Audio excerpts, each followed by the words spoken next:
Sir ఇప్పుడు చాలా cinema ఫంక్షన్స్‌లో గాని, చాలా ఇంటర్వ్యూస్‌లో గాని, మన హీరోలు గాని చాలామంది ఏమంటుంటారంటే, తెలుగు అమ్మాయిలు ఇండస్ట్రీకి రావాలి. ఇండస్ట్రీ చాలా మంచిది. తెలుగు అమ్మాయిలు ఇండస్ట్రీకి రావాలి అంటారు. ఇప్పుడు ఇప్పుడు జరుగుతున్న 'జానీ మాస్టర్' ఇష్యూ గాని, లేదంటే 'రాజ్ తరుణ్' ఇష్యూ గాని, లేదా అంతకుముందున్న 'శ్రీరెడ్డి' ఇష్యూస్ కానీ, ఇవన్నీ చూస్తుంటే తెలుగు ఫిల్మ్ ఇండస్ట్రీకి రావడానికి అమ్మాయిలు నిజంగానే ధైర్యం చేయగలరంటారా? పేరెంట్స్‌లో ఆ నమ్మకం కలుగుతుందంటారా? లేదు. తెలుగు ఎందుకంటే నేను నా పర్సనల్ ఎక్స్‌పీరియన్స్ చెప్తాను. నేను సౌందర్యని ఇంట్రొడ్యూస్ చేయడానికి 32 మందిని చూసాను. ఫైనల్‌గా సౌందర్యని ఫైనల్ చేశాను. బెంగుళూరులో ఈ అమ్మాయి. నేను ఇక్కడ ఆంధ్రాలో చాలామందిని అప్పుడు ఉమ్మడి ఆంధ్రప్రదేశ్‌లో చాలామందిని ఒకటి బాగుంది. ఈ అమ్మాయి చాలా బాగుంది. పనికొస్తుంది. మంచి కళ్ళు, గిళ్ళు బాగున్నాయి. కనుముక్కు తీరు ముందు చూసేది మనం కనుముక్కు తీరు, తర్వాత అవును. పర్సనాలిటీ. కనుముక్కు తీరు బాగుంది అనుకుంటే, నూటికి వచ్చి సెలెక్ట్ చేసిన 10 మందిలో ఒక్కొక్కళ్ళు ఒక్కొక్క రీజను. వాళ్ళ అమ్మ వద్దంటది ఒక దాంట్లో. ఒక దాంట్లో వాళ్ళ నాన్న వద్దంటారు. ఒక దాంట్లో పిల్ల ఇష్టపడుతుంది. పెద్దలకి వద్దండి మా కుటుంబానికి అలవాటు లేదండి. గబుక్కున ఏదైనా రేపు ఏదైనా సినిమా ఫీల్డ్ ఏదైనా తప్పు మాట జరిగిందంటే మా తల పరుగు పోద్ది. ఇట్లా లోకల్. ఇక్కడ మేము ఇక్కడోళ్ళకి గనక ఏదైనా ఒక చిన్న తేడా వచ్చినా మొత్తం ఊరంతా అయిపోద్ది. బంధువులు, గింధువులు మా అందరూ ఇక్కడే ఉన్నారు. ఇలాగూ రావటానికి వెనకడుగు వేస్తున్నారు. రావడానికి ఈ బ ఇంకా మోడల్‌కి వెళ్తున్నారు. తమాషా ఏంటంటే యాడ్స్‌కి, మోడలింగ్ మోడల్‌కి వెళ్ళటానికి సిద్ధపడుతున్నారు. కానీ సినిమాలోకి రావడానికి భయపడుతున్నారు. భయపడతాం అంటే ఏదైనా చెడ వస్తే కుటుంబ గౌరవం. పోతుంది. ఇక్కడ ఏంటంటే మిగతా చెడిపోతే కుటుంబ గౌరవం దెబ్బతింటదేమో. మనం ఎంత మంచిగా కొన్నా ఒక నింద పడుతుంది. నింద పడితే మనం ఏమైపోతాం, కుటుంబ గౌరవం దెబ్బతినేస్తది అనే లెక్కలో ఇక్కడ తక్కువ. ఇప్పుడు మలయాళం నుంచి ఎక్కువ ఇక్కడికొస్తారు. మలయాళం నుంచి ఇక్కడికొచ్చి తర్వాత మలయాళ సినిమాలు చేస్తారు గానీ, ఇక ఎందుకొస్తున్నారు మలయాళం నుంచి? వాళ్ళ ఊరు కాదు. అవును. ఇక్కడ ఏమొచ్చినా కూడా కేరళలో వాళ్ళ ఇంట్లో, వాళ్ళ ఊర్లో వీళ్ళకేమి గౌరవం పోదు, మర్యాద పోదు. బాంబే నుంచి వస్తారు. వాళ్ళకేం పోదు. సో, అందుట్లో నార్త్ నుంచి ఎందుకంటే కొంచెం నార్తోళ్ళు కొంచెం అమ్మాయిలు కొంచెం ఎక్స్‌పోజింగ్‌కి అవును. వాళ్ళు ఒరిజినల్ డ్రెస్సింగే ఎక్స్‌పోజింగ్ డ్రెస్ ఉంటుంది. అవును. సో, వాళ్ళకి కొంచెం మనం ఫాస్ట్ డ్రెస్ ఏసినా కూడా ఓకే అంటారు.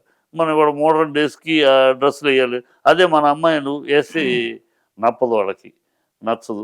అంగీకరించరు. ఇప్పుడు 'జానీ మాస్టర్' విషయంలో కూడా ఏంటి, అతను బాంబే డాన్సర్స్ పెట్టి చేస్తాడు. ఇక్కడ డాన్సర్స్ పెట్టుకోడు. ఇక్కడ డాన్సర్స్ పెట్టుకోకుండా బాంబే నుంచి డాన్సర్స్ తెప్పించి వాళ్ళతోటి చేయిస్తాడు. ఇక్కడ వాళ్ళకి రూల్ ప్రకారం వీళ్ళని 10 మందికి 10 మందిలో నలుగురికి పని ఇవ్వాలని రూల్ ఉంది గనక వాళ్ళని పిలిపించి వాడితోటి పని చేయించడు, డబ్బులిస్తాడు. అంతే. వాళ్ళొచ్చి కూర్చుంటారు. వాళ్ళేమి డాన్స్ చేయరు. ఉంటే ఎనకాల ఎక్కడో ఉంటారు. ఈ ఫ్రంట్‌లో మాత్రం ఈ బాంబే డాన్స్ ఇచ్చేస్తాడతను. ఎందుకంటే బాంబే వాళ్ళు స్కిన్ను, తెల్ల తోలు, స్ట్రక్చర్ బాగుంటారు. సో, డాన్సింగ్ డ్రెస్ ఏస్తే ఆహ్, ఫి మోడర్న్ డ్రెస్ ఏస్తే ఫిట్టింగ్‌లో ఉంటారు.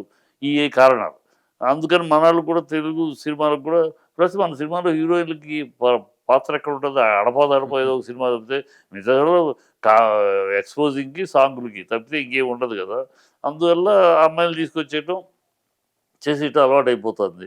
వాళ్ళు దేనికైనా ఆ పైన ఒక పీసమ్మా, కింద ఒక పీసు ఓకే అంటారాళ్ళు. ఇక్కడ మనోళ్ళు అమ్మో! ఎట్లాగో అంటారు మన అమ్మాయిలైతే.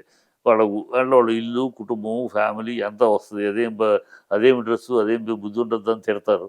లోకల్. అదే. మనల్ని పరువు పోద్ది, మన కుటుంబం మర్యాద పోద్ది. అందుకని ఇక్కడోళ్ళు రారు. అక్కడోళ్ళు వాళ్ళు ఫ్రీక్ అవుట్ పీపుల్ గనక అందుకనే జరుగుతుంది ఇప్పుడు. అదే సార్. ఆహ్, జా ఎందుకో ఇతర రాష్ట్రాలు ప్లస్ ఇంకోటి మొదలైంది. Pan India cinema. Pan India cinema. Pan India cinema అనేటప్పటికి అమ్మాయిలనేసుకుంటే అటుపక్క అదే. హీరోయిన్‌లేసుకుంటే, పెద్ద హీరోయిన్‌లేసుకుంటే కాస్త మనకు బిజినెస్ ఉంటది అని. అదే. అదే. అలా రకరకాల అదే. కారణాలు. ఇప్పుడు మన స్టైలిష్ స్టార్ 'అల్లు అర్జున్' గారు గూడా, ఆ అమ్మాయికి నా నెక్స్ట్ మూవీస్‌లో నేను ఛాన్స్ ఇప్పిస్తానని జెప్పి ట్వీట్ చేశారంట. అసలు ఇష్యూ ఇంకా ఎవరిది తప్పు, ఎవరిది రైటు అనేది ఇంకా తేలలేదు. ఆయన ఏది తెలియకుండా అంటే లైక్ ఇప్పుడు తొందరపాటు. ఆ! అదే చేయడం ఇప్పుడు అంటే ఇప్పుడు ఎలక్షన్స్ టైమ్‌లో ఆయన వైసీపీకి సపోర్ట్ చేశారు. సో, ఇప్పుడు జనసేన పార్టీలో ఉన్న వ్యక్తి మీద ఒక రాయి పడింది కాబట్టి మనం సపోర్ట్ చేయాలి అనే తొందరపాటు నిర్ణయం అంటారా సార్ అది అది? ఖచ్చితంగా తొందరపాటు. అల్లు అర్జున్‌ది కరెక్ట్ కాదిది. హ్మ్. ఈ సందర్భంలో ఏది తేలాలి. అది. అతను తప్ప, ఇతను తప్ప ఇప్పుడు నేను కూటమిని వ్యతిరేకిని. బల బ అడ్లు కరెక్ట్ రైట్‌గా కూటమిని వ్యతిరేకిస్తాను. వాళ్ళ అబద్ధాలు, అన్ని భ్రమలు కల్పించి రాజకీయాలకు అధికారంలోకొచ్చారు. చాలా ఒక దౌర్భాగ్యమైన పాలన చేస్తున్నారు.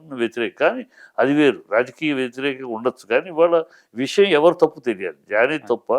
జానీకి ఒక క్యారెక్టర్ ఉంది, ఒక స్టేటస్ ఉంది, ఒక సెలబ్రిటీ అతను అంత పిచ్చిగా చేస్తాడా? ఈ అమ్మాయి అలిగేషనేనా, ఆధారాలు ఉన్నాయి అని తేలాలి. తేలకుండా మనం, నేను బిగినింగ్‌లో అదే చెప్పాను. తేలకుండా ఒకళ్ళని దోషి, ఒకళ్ళని నిర్దోషి అని మనం చెప్పడానికి కరెక్ట్ కాదు. ఇవాళ పరిస్థితి, ఇవాళ కాలమాన పరిస్థితులు అలా లేవు. ఆడపిల్లంటే చాలా తప్పులు చెయ్యదు, మగవాడే తప్పులు చేస్తాడనేది లేదు. ఇవాళ సమాజంలో చాలా దారుణంగా ఉంది. ఆడవాళ్ళు ఇంకా పేటరేగిపోతున్నారు తప్పితే మగవాళ్ళతో సమానంగా ఈ ఒకళ్ళు మోసం చేయటం, ఒకళ్ళు వంచడం, ఒకళ్ళు వలలో వేసుకుంటాం, ఒకళ్ళని ట్రాప్ చేయటంలో మగవాళ్ళకి ఏమీ తీసిపోవట్లేదు ఆడవాళ్ళు. కనుక ఇది ఎవరిని ట్రాప్ చేశారు, ఎవరు బ్లాక్మెయిల్ చేస్తున్నారు, ఇవన్నీ తేలాలి. అదే. తేలకుండా తొందరపాటు అర్జున్ చాలా తప్పు. అదే. అనవసరం ఏ కాంట్రవర్సీ క్రియేట్ అవుతుంది. అదే సార్. ఇప్పుడు సోషల్ మీడియాలో ఎట్లా ఉందండి సార్ ఇప్పుడు? సో, డాన్స్ స్కూల్స్‌లో ఎవరన్నా అమ్మాయిలొస్తే డాన్స్ మాస్టర్ ఇట్లా చేస్తున్నారు. జిమ్‌లలో గూడా మేల్ ట్రైనర్స్, ఫీమేల్ వాళ్ళతో ఇలా చేస్తున్నారంటే, అంటే మాక్సిమం ప్రతి చోట ఇట్లానే ఉంటున్నారు. అంటే ఈ జిమ్స్‌లోను, ఎస్. డాన్స్ క్లాసెస్‌లోను ఇట్లా ఉంటున్నారు. ఇట్లా ఉంటే ఎట్లాగా ఇండస్ట్రీకి అమ్మాయిని మేము ఎలా పంపించగలుగుతాం అనేది గూడా ఈ సోషల్ మీడియాలో బాగా సోషల్ మీడియా బాగుంది. ఎందుకంటే ఒక సినిమా ఫీల్డ్ కాదమ్మా. మనం సినిమా ఫీల్డ్ ఐడెంటిఫై చేసి దాన్ని ఎక్స్‌క్లూడ్ చేయక్కర్లేదు. సమాజం, టు బీ ఫ్రాంక్, మనం ఒప్పుకోవలసిన పచ్చి నిజం ఏంటంటే, we are in a spoiled society.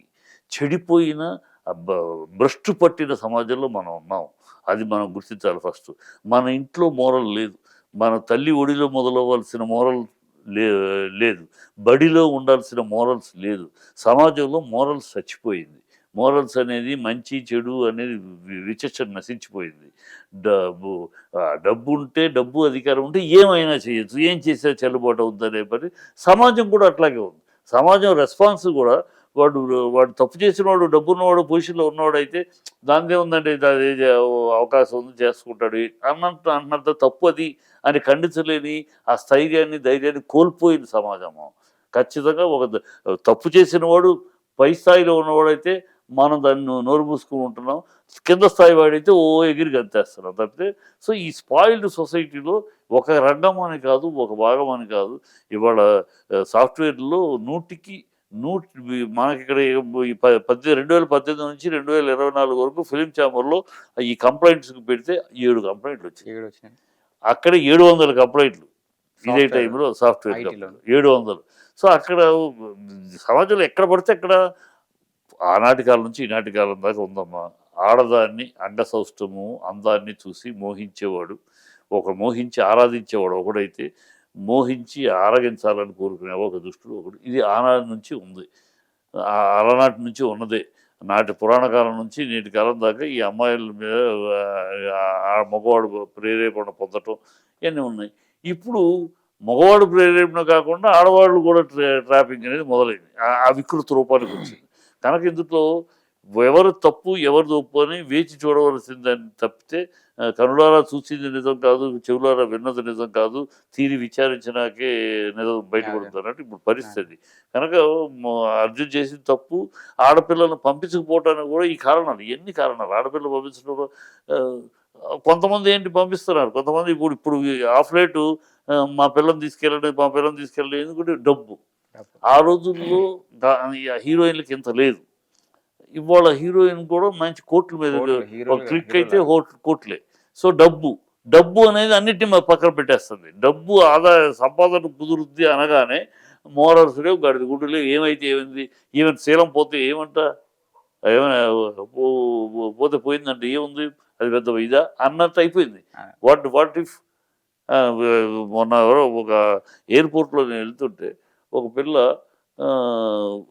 కింద ఏదో పడిపోతే వంగి అది సర్దుతుంది కింద పడింది. అప్పుడు అమ్మాయి లో హిప్ ప్యాంట్, ఇలా వంగేటప్పటికి మొత్తం ప్యాంట్ కిందకి ఎక్స్పోజ్ అవుతుంది. నేను ఒకడు చేస్తుంటే ఇంకొకడు పిల్లలు అక్కడ ఇద్దరు స్టూడెంట్స్ దాన్ని ఇట్లా మొబైల్ తోటి ఇట్ట పట్టని నేను చూసి వాడిని తిట్టి, వాట్ నాన్సెన్స్ యూఆర్ డూయింగ్ అని చెప్పి తిట్టి, no sir I'm not taking that photo, I know I have seen అని చెప్పి వాడిని లాక్కుని ఆ ఫోటోని డిలీట్ చేశాను. డిలీట్ చేసి ఆ పిల్ల దగ్గరికి వచ్చి, పిల్ల ఏమా, you should have some sense, నువ్వు యూఆర్ ఇన్ ఓపెన్ ప్లేస్, నువ్వు లో హిప్ ప్యాంట్ వేసుకున్నప్పుడు when you sit back will expose, you know that. కనుక you should be careful, little మైండ్లో ఉండాలి కదా అంటే, అది ఆ అమ్మాయి అలా చెప్పిన దాని సలహాను తీసుకోకుండా it is my wish, my life my rules. My life my wish my dress, how can you comment on my dress అంది. ఇట్ ఈస్ యువర్ కర్మ అని చెప్పేసి okay, that fellow wants to take your photo, I stop him, that's why I shouted him, you have seen, that's నీకు అందుకని చెప్తున్నాను. వాడు పిల్ల ఇలాంటివి చేస్తా, నువ్వు అలా ఎక్స్పోజ్ చేస్తావంటే ఫోటో తీయడా, వాడు ఫోటో తీయడం తప్పే, కానీ నువ్వు అలా ఎక్స్పోజ్ చేస్తాడు ఎందుకు తీయడు, అది తప్పు అంటే నా డ్రెస్సు నా ఇష్టం, నేను ఎలా కూర్చోవాలి ఎలా నుంచోని మీరు చెప్తారని ఆ పిల్ల ఉంది. That is the society. అలా పేటెక్కిపోయి రెచ్చిపోయిన సొసైటీలో ఇలాంటివి జరుగుతాయి. ఇప్పుడు ఈ ఇష్యూలోకి సాయిధరమ్ తేజ్ గారిని కూడా యాక్చువల్గా సోషల్ మీడియా వాళ్ళందరూ లాగుతున్నారు. అంటే సాయిధరమ్ తేజ్ గారు ఏంటంటే ఏదైనా ఇటువంటి ఇష్యూస్ జరిగినప్పుడు ఆయన ట్వీట్ అది చేయడం, ఎందుకు మాట్లాడలేదు, గవర్నమెంట్ ని ఇట్లా ఆ రోజు మాట్లాడావు కదా, ఈ రోజు వాడెవడో చేశాడు, తండ్రి కూతుర్ల విషయంలో చేశారు. చేసినప్పుడు ఇమీడియట్ స్పందించావు కదా, మరి ఇప్పుడు ఎందుకు స్పందించట్లేదు, ఎందుకు మీ స్పందించ మామయ్య జనసేన పార్టీలో ఉన్నారు, అందులో మెంబర్ కాబట్టి నువ్వు స్పందించలేదని ఆయన్ని కూడా ట్రోల్ చేస్తున్నారు. ఇప్పుడు స్పందించినందుకు అల్లు అర్జున్ గారిని ట్రోల్ చేస్తున్నారు, స్పందించినందుకు సాయిధరమ్ తేజ్ గారిని ట్రోల్ చేస్తున్నారు. రెండు వాస్తవం, రెండు కరెక్ట్. స్పందించడం తనది ఎంత తప్పు, సాయిధరమ్ తేజ్ ఒకదానికి ఒక న్యాయం, ఇంకో దానికి ఇంకో, నేను ఇలా అయితే స్పందిస్తాను, ఇంకో ఆడపిల్లకైతే, నాకు సంబంధించిన ఆడపిల్లకైతే స్పందిస్తాను. ఇప్పుడు ఎవరో వాళ్ళు ఇది రాజకీయాలకు సంబంధం ఉంది కనుక స్పందించు, అది కామన్ కనుక స్పందిస్తావు, నీకు ఆ పార్టీజాన్ ఉంటే ఎట్లా? అందుకే స్పందించే హృదయం ఉంటే అన్నింటికి స్పందించు సమాజానికి సంబంధించి, లేదంటే మూసుకుని కూర్చో, నీ పర్లేదు. ఒకసారి రాజకీయంగా ఒక చోట స్పందించి నువ్వు స్పందించావు, ఇక్కడ తెలంగాణ చీఫ్ మినిస్టర్ దానికి రియాక్ట్ అయ్యాడు, కేసు పెట్టించాడు. సో మరి దీనికి స్పందిస్తే బాగుంటుంది కదా, అడుగుతారు ఖచ్చితంగా. ఇప్పుడు నువ్వు రానంత వరకు, ఫీల్డ్లోకి రానంత వరకు అడుగుతారు, ఫీల్డ్లోకి వచ్చినాక అడుగుతారు. అతను అడగటం కూడా తప్పులేదు. నీకు నిజానిజాలు తేలకుండా అప్పుడే నువ్వు ఎందుకు కమెంట్ చేస్తావు? ఏదో అమ్మాయి విక్టిమ్ లాగా వై యూ డూ దట్, తప్పు కదా. అది దాంట్లోనే నీ యొక్క కోణం కనపడుతుంది కదా వాళ్ళకి. అంటే పవన్ కళ్యాణ్కి సంబంధించిన మనిషి కనుక ఇమీడియట్గా స్పందిస్తావా, నువ్వు ఇమీడియట్గా రియాక్ట్ అయ్యావా అని వస్తుంది కదా. తప్పులేదు, వాళ్ళు వాళ్ళది తప్పు తప్పితే వీళ్ళు స్పందించే వాళ్ళకి తప్పులేదు ఆ విషయంలో. సరే, ఇందాక మీరు పొలిటికల్గా కూడా మాట్లాడారు కాబట్టి నేను అడుగుతున్నాను. 2014లో చంద్రబాబు గారిని ఎన్నుకున్నారు, 2019లో జగన్ గారి మీద, చంద్రబాబు నాయుడు మీద ఉన్న వ్యతిరేకతను జగన్ గారిని ఎన్నుకున్నారు. మరి ఇప్పుడు మరి ఎందుకు ప్రజలు ఒక్కసారిగా జగన్ గారిని 11 సీట్లకి పరిమితం చేసి టోటల్ గా కూటమి వైపుకి ఎందుకు వెళ్ళారు? ఎందుకంటే అమ్మా 3 కారణాలు. ఇక్కడ జగన్ మీద 2019లో చంద్రబాబు మీద ఉన్నంత వ్యతిరేకత కానీ, అంత అసహ్యత కానీ ఇక్కడ లేదు జగన్ మీద. ఈ జనాలకి 5 years ఏం మార్పు? అదే చెప్తా. ఎప్పుడు వాళ్ళు బెనిఫిట్ పొందారు. 64 లక్షల కుటుంబాలు ఈ నవరత్నాల మీద పొందారు. అందరూ మాకు అన్నం పెట్టాడు, మాకు ఫుడ్ పెట్టాడు, మా పిల్లల్ని స్కూల్కి గౌరవంగా అన్నీ అని అనుకున్నారు. కానీ ఎందుకు ఓడిపోయాడు? 3 పాయింట్లు దెబ్బతిన్నాయి. 3 పాయింట్లో ఒకటి, ఈ ల్యాండ్ రిజిస్ట్రేషన్ అనే పాయింట్ పచ్చి అబద్ధాలు, ల్యాండ్ అక్విజిషన్ పేరు పచ్చి అబద్ధాన్ని చంద్రబాబు ప్రమోట్ చేయగలిగాడు. అది ఆ ల్యాండ్ ల్యాండ్ దీని విషయం మీద అసెంబ్లీలో చంద్రబాబు తాలూకు వయ్యావుల కేసెప్ అసెంబ్లీలో పెద్దగా పొగిడాడు. దాన్ని గొప్ప స్కీమ్ ఇది, రష్యాలో చేశారు, రాజస్థాన్లో చేశారు, మన రాష్ట్రంలో ఖచ్చితంగా చెయ్యాలి, మేము అపోజిషన్లో వచ్చి డిమాండ్ చేస్తున్నాం, చాలా గొప్ప స్కీమ్ అని వీళ్ళే పొగిడి ఆఖరి నిమిషంలో 60% అప్పటికే జరిగింది. ఎక్కడ ఒక కంప్లైంట్ రాలా. కానీ లాస్ట్ మినిట్లో వాళ్ళు దాన్ని ఛానల్స్ ఉన్నాయి, వాళ్ళు అయ్యనేది ప్రమోట్ చేశారు, మీ భూమి లాక్కుంటారు, మీ భూమి లాక్కుంటారు, మీ భూమి లాక్కుంటారు. దీన్ని కౌంటర్ చేయలేకపోయింది వైసీపీ. దాన్ని ఇది పచ్చి అబద్ధం అని ఎస్టాబ్లిష్ చేయలేకపోయింది. ఏమైపోయింది, నేను ప్రాక్టికల్గా చూశాను. క్యూలో నుంచుంటున్న, మర్చిపోవద్దు, నీ ఉన్న ఎకరం కూడా పోద్దు, జాగ్రత్త. ఇలాగూ అంటే ఒక భయం పుట్టేసింది వాళ్ళకి. మాకేమీ రాకపోయినా పర్లేదు, ఉన్నది పోకూడదని. ఆ ఉన్నది పోతుంది జగన్ మళ్ళీ వస్తే అని. ప్లస్ అదొక పాయింట్. రెండో పాయింట్, ఆశపడ్డారు. అతను ఇస్తానన్న దానికన్నా ఇతను ఎక్కువ ఇస్తారన్నాడు. అతను మేము ఎంతో చెప్పారు, ఆయన అతను ఇస్తా అన్నాడు. ఈ ప్రభుత్వం ఇస్తుంది 67 లక్షల కోట్లు, 67,000 లక్షల కోట్లు.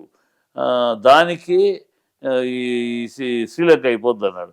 మరి ఈయన చెబుతున్న స్కీము 152 లక్షల కోట్లు ఎక్కడి నుంచి ఇస్తాడు, ఎక్కడి నుంచి తీసుకొస్తాడు? ఇంకేమవుద్దు అంటే ఆయన చేస్తే సంసారము, మేము వస్తే వ్యభిచారమా, ఇది ఏమిటని ప్రజలు గుర్తించడం చెప్పి. కానీ ప్రజలు ఆశపడ్డారు. ఇచ్చింది ఇచ్చాడు జగన్, ఈయన ఇంకా ఇస్తానంటున్నాడు కదా, ఇస్తానే ఎందుకు వద్దనుకోవాలి మనం అని అని చెప్పి ఆశపడ్డారు. ఆశపడ్డారు. ఆ ఆశ భ్రమపడ్డారు. ప్లస్ ఈ కమ్మ కాపు జాయింట్ ఓటింగ్ ఉంది. హ్మ్. ఎన్టీఆర్ పీరియడ్ తర్వాత, ఎన్టీఆర్ పీరియడ్లోనే కమ్మ కాపు ఒకటిగా ఎన్టీఆర్కి వేశారు. ఆ తర్వాత చంద్రబాబు పీరియడ్లో వచ్చిన కాపులో చీలికలు వచ్చింది. అదే. చీలికలు వచ్చి మళ్ళీ first time for what reason maybe Pawan Kalyan Kapu అవడం, ఏదో ఒక్కసారి మన కాపు చీఫ్ మినిస్టర్ అయ్యే పదవిలోకి వచ్చే అవకాశం ఉంది అన్న దీంట్లో ఎక్స్చేంజ్ అయింది బాగా. హ్మ్. బాగా అదే కాపు కమ్మ సోషల్ మీడియాలో కూడా ఎన్ని నడిచిందంటే సార్, రాజమౌళి గారు 'ఆర్ఆర్ఆర్' సినిమా తీసినా కమ్మోల్ని, కాపుల్ని కలపలేకపోయారు గానీ, ఆ, పవన్ కళ్యాణ్ వచ్చి కమ్మోల్ని, కాపుల్ని కలిపి కలిపాడు. రెడ్లకి ఆ, దెబ్బేసేసాడు బాగా అని బాగా సోషల్ మీడియాలో. బాగా సోషల్ మీడియా వెళ్ళింది. నిజంగా అక్కడ ఓట్లు ట్రాన్స్ఫర్ అయింది.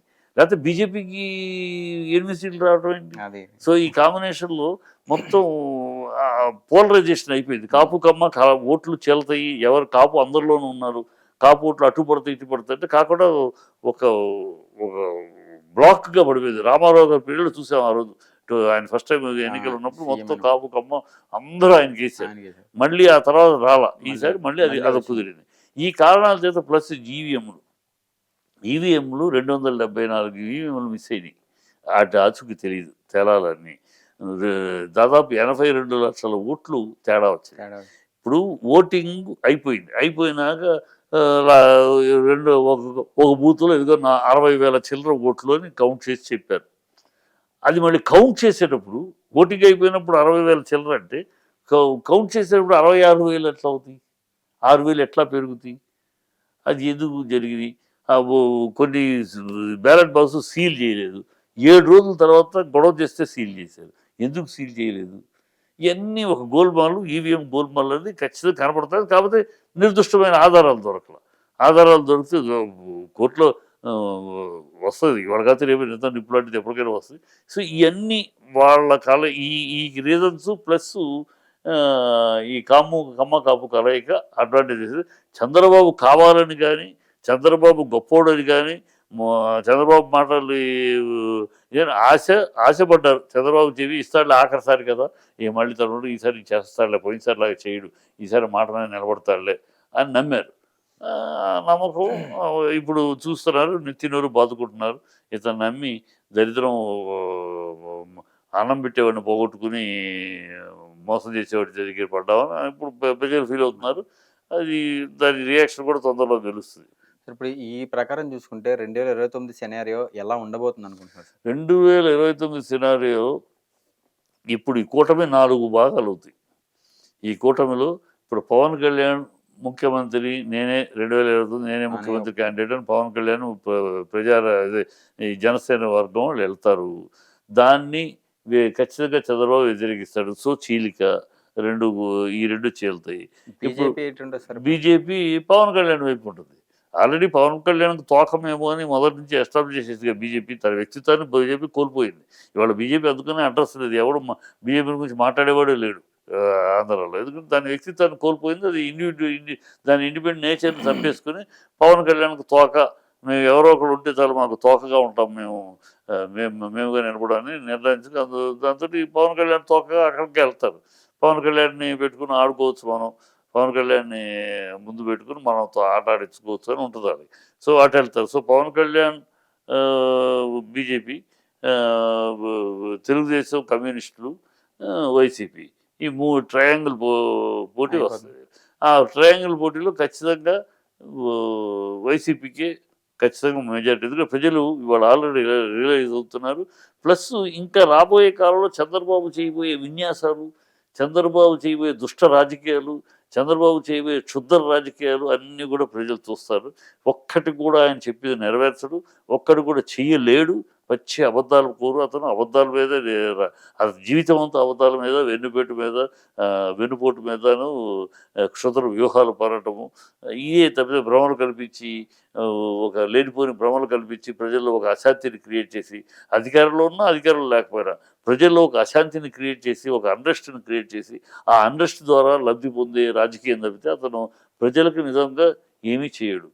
ఏమీ చేయడు. అతను రియల్ ఎస్టేటు, తన ఆస్తులు పెంచుకుని 2 ఎకరాలు ఒక పెంకుటిల్ నుంచి 6 లక్షల కోట్లకు ఎదిగాడు. ఇంకో ఎందుకంటే తర్వాత తన కొడుకు ఇంత సమర్థుడు కాదు. ఈయనలాగా కోట్లు కోట్లు ఆర్జించగల సమర్థుడు కాదు.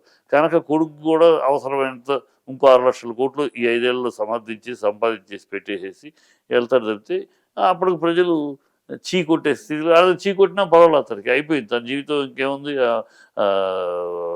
చాలా మంది అప్పుడు ఓట్లు కూడా ఎలా వేశారంటే చంద్రబాబు గారు ఇప్పుడు సీఎం అవ్వకపోతే ఇంక మన ఆయన మళ్ళీ సీఎం గా చూడలేం. చూడలేం. ఇది ద లాస్ట్ ఛాన్స్ ఆయన సీఎం అవ్వడానికి. ఎందుకంటే తర్వాత అదే ఏం జరుగుతుంది అడుక్కున్నాడు. ఆయన వయసు రీత్యా, అడుక్కుంటే ఆరోగ్య జాలిపడ్డారు, రీత్యా. అంతే జాలిపడ్డారు. పవన్ కళ్యాణ్ నేను ఒక్కసారైనా అసెంబ్లీలో అడుగు పెట్టాలి బతిమాలుకున్నాడు, జాలిపడ్డారు. ఆ జాలి మీద వచ్చినాయి ఈ జాలి పాయింట్లు తప్పితే వీళ్ళేదో చించుతారు పుడుస్తారని ఎవరికి నమ్మకాలు లేవు. వాళ్ళు అదే కాకపోతే జగన్ కొంచెం కొంచెం భరోసాగాను కొంచెం ఓవర్ కాన్ఫిడెన్స్ తోటి వెళ్ళడం జరిగింది. అదే ఈ తాగుబోతుల ఓట్లు లెక్క చేయలే. తాగుబోతుల ఓట్లు మనం చాలా తాగుబోతులు మనకు విరోధం అవుతున్నారు అని లెక్క చేయలే. వాళ్ళు తాగుబోతులు కనపడని ఓట్లు, తాగుబోతుల ఓట్లు కనపడని ఒక 50 లక్షల ఓట్లు దేశం రాష్ట్రం మొత్తం మీద కనపడని ఓట్లు. వాళ్ళకి ఏదో తాగుడుతాను మాకు దూరం చేసేసాడు, కాస్ట్ పెంచేసాడు, మీరు తాగాలంటే చీపు లెక్క తాగాలి లేకపోతే కాస్ట్ పెంచేసాడు అనే ఒక ద్వేషం ఆ తాగుబోతుల ఓట్లు కొరిదేవారిని. అది చంద్రబాబు మీకు తక్కువ మందుకే ఇస్తాము, బీజేపీలో 50 రూపాయలకే మీకు క్వార్టర్ ఇస్తామని ఈ మందుని అంత దిగజారిపోయింది రాజకీయాలు.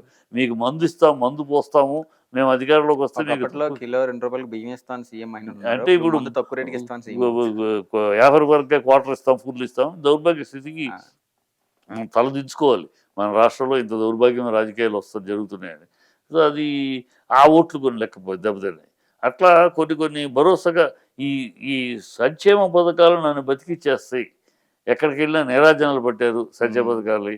ఆటో నిజంగానే మేము చూసారు ఆటో డ్రైవరు, ఏంటి సార్ మేము నా పిల్లల్ని ఇన్నాళ్ళు ఇతర పిల్లల్ని ఎక్కించుకుని వెళ్తా బాధపడేవాడిని సార్, నా పిల్లల్ని ఇలా చేసుకెళ్ళాలి. ఇవాళ నా కొడుకు యూనిఫామ్ వేసుకుని షూస్ వేసుకుని ల్యాప్టాప్ పెట్టుకుని వెళ్తాడు, గర్వంగా ఉంది సార్. ఆటో వాడు మన మనసులో వచ్చి మాటలు విన్నాం. మరి అవన్నీ ఓట్లుగా మారడం.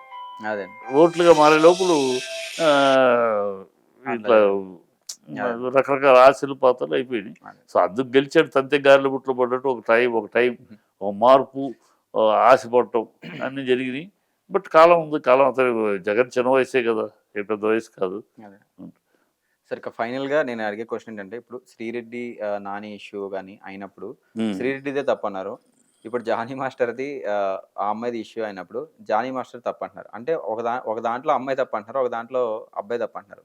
ఈ రెండింటికి ఏంటి సార్ డిఫరెన్స్? అంటే అది కాస్టింగ్ కౌచ్ అనే వచ్చింది, ఇది కొంచెం కాస్టింగ్ కౌచ్. ఇప్పుడు అక్కడ ఏంటంటే మా అమ్మాయి అధిక ప్రవర్తన.